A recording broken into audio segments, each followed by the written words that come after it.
नमस्कार मित्रों, सोने चांदी बाजार में लगातार तीसरे सप्ताह सोने की कीमतों में गिरावट दर्ज की गई है। सोने के साथ चांदी की कीमतों में भी मामूली गिरावट देखी गई। सोने और चांदी के बाजार में अब सेंटीमेंट चेंज हो चुका है। बीते सप्ताह सोने में हर उछाल पे बिकवाली आती रही और इसके पीछे कई कारण है। तो आज के वीडियो में हम इस पर चर्चा करेंगे और क्या अगले सप्ताह सोने की कीमतों में और गिरावट आएगी या फिर हम इसमें नया सुधार देखेंगे। सोने की कीमतें गिर रही है तो क्या अब सोने में निवेश करने का या खरीद करने का सही समय है? इन सभी सवालों का जवाब हम आज के वीडियो में देंगे, तो इस वीडियो को आप अंत तक देखिएगा। मित्रों, इन्वेस्टिंग ए टू जेड में आपका स्वागत है। मैं भरत पंचाल। सबसे पहले बात करते हैं सोने और चांदी की कीमतों की उतार चढ़ाव की। तो अहमदाबाद सोना चांदी बाजार में 24 कैरेट सोना प्रति 10 ग्राम 2500 रुपया यानी 2500 रुपीज गिर कर 96,000 का दाम आ गया है। और उसके अलावा चांदी की कीमत प्रति किलोग्राम 1000 रुपया टूटकर 95,500 का भाव आ गया है। दिल्ली में 24 कैरेट सोने की कीमत 95,280 रही है और बॉम्बे और कोलकाता में भी सोने का दाम 95,130 पर रहा है। सप्ताह के अंत की बात कर रहा हूं मैं। अंतरराष्ट्रीय बाजार में जून फ्यूचर गोल्ड जून फ्यूचर की कीमत पिछले सप्ताह 3,344 पर बंद थी, लेकिन इस सप्ताह वो $3,295 का उच्च स्तर बनाया और फिर वहां तेजी से गिरकर $3,123 हुआ और सप्ताह के अंत में $3,187 पर बंद हुआ। यानी अगले वीक के मुकाबले देखा जाए तो सोने में बड़ी गिरावट देखी गई है। चांदी का जुलाई वायदा सिल्वर जुलाई फ्यूचर सप्ताह के अंत में $32.35 पर बंद हुआ था, जो बीते सप्ताह में $33.43 और $31.78 के दायरे में कारोबार करता रहा। यानी दो तरफा मूवमेंट देखा गया और सप्ताह के अंत में $32.35 पर बंद रहा।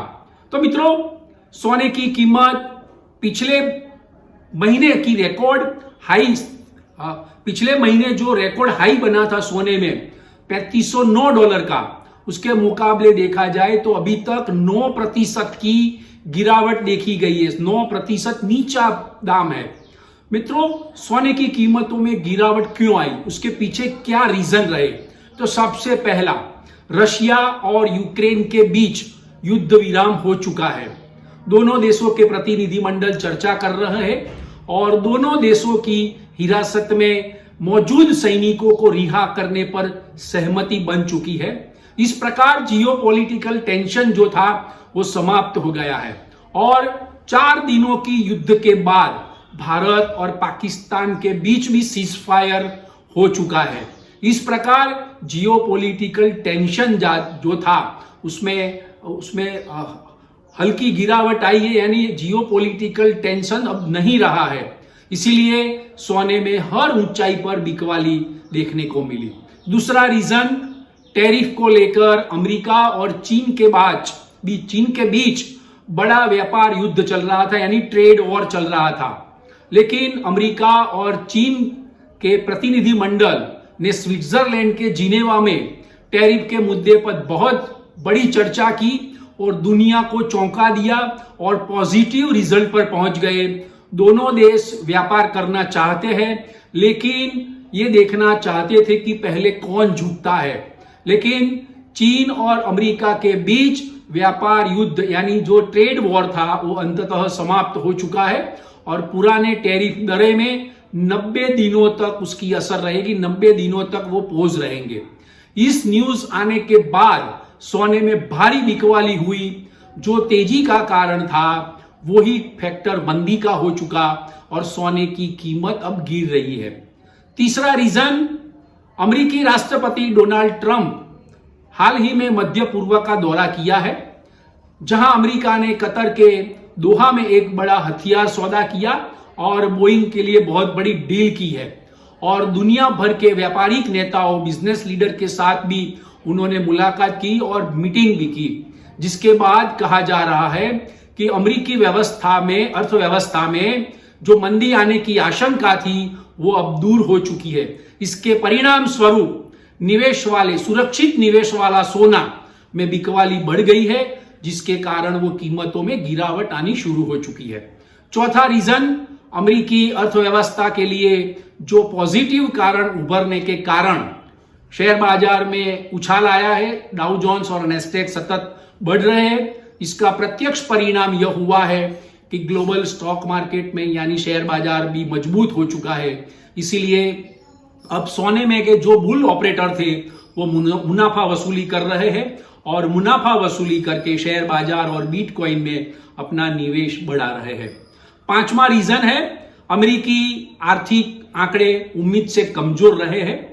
जो बीते सप्ताह में अमेरिकी इकोनॉमी के जो आंकड़े आए हैं वो उम्मीद से, अनुमान से कमजोर रहे। इसीलिए अब जून में होने वाली फेडरल रिजर्व की मॉनेटरी पॉलिसी की समीक्षा के दौरान फेड रेट में कटौती की उम्मीदें फिर से जाग उठी है, जिसके कारण डॉलर में गिरावट आई है और ट्रेजरी यील्ड जो होता है उसमें भी गिरावट आई है।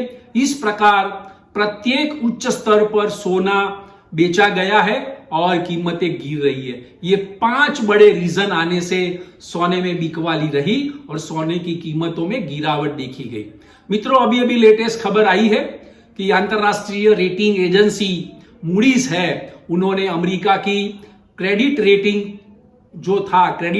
था उनका एक स्तर घटा दिया गया है। अमेरिकी डेब्ट रेटिंग को AAA से घटाकर AA1 कर दिया गया है, जिससे अमेरिका के प्रति अपने दृष्टिकोण को नेगेटिव से स्टेबल कर लिया गया है।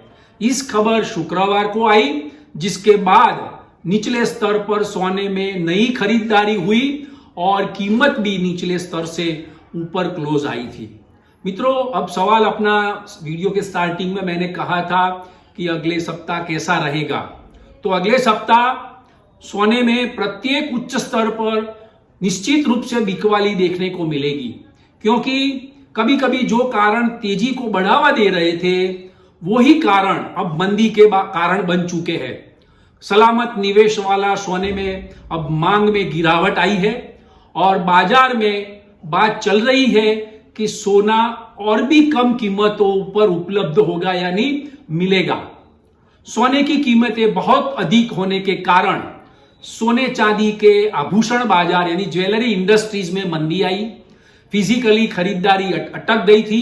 सोने चांदी के आभूषण बनाने वाले और बेचने वाले दोनों ही ग्राहकों को इंतजार करने में बैठे हैं।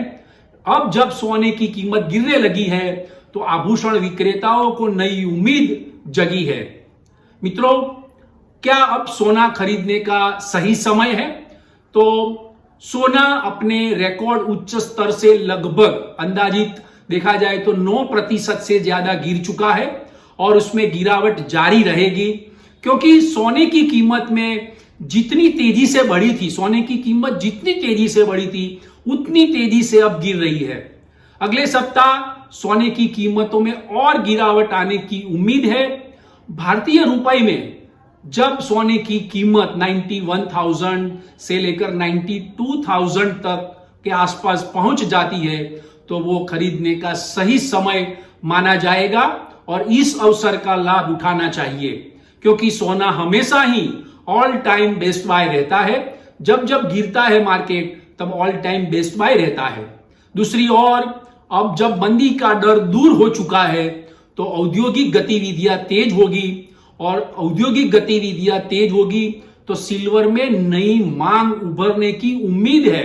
यदि हम सिल्वर की कीमत को देखें तो सोने के मुकाबले इसमें कोई तेजी नहीं हुई है, इसीलिए शायद बुल ऑपरेटर की नजर सिल्वर पर रह सकती है। मित्रों, टेक्निकल लेवल की बात कर लेते हैं कि टेक्निकल लेवल क्या कहते हैं। टेक्निकली रूप से देखा जाए तो सोना अंतरराष्ट्रीय बाजार में $3200 का एक इंपॉर्टेंट लेवल तोड़ चुका है, जो दर्शाता है सोने में कमजोरी है और सोने की प्रति जो धारणा थी, सेंटीमेंट यानी चेंज हो चुका है।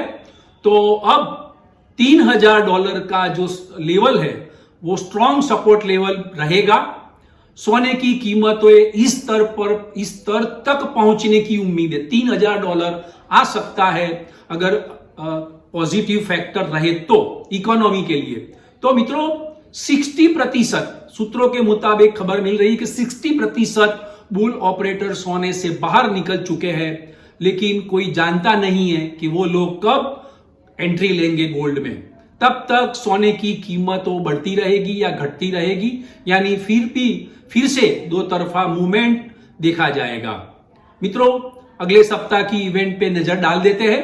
तो गुरुवार को अमेरिकी वीकली जॉबलेस डेटा आने वाला है, पीएमआई डेटा भी आने वाला है और यूएस होम सेल्स के डेटा भी जारी होने वाला है। शुक्रवार को अमेरिका में नए घरों की बिक्री के आंकड़े आने वाले हैं। तो मित्रों ये आज के वीडियो की इंफॉर्मेशन थी। आज के वीडियो की इंफॉर्मेशन आपको पसंद आई है तो आप लाइक्स कीजिएगा, शेयर कीजिएगा, कमेंट्स कीजिएगा और सब्सक्राइब जरूर कीजिएगा। Thank you very much.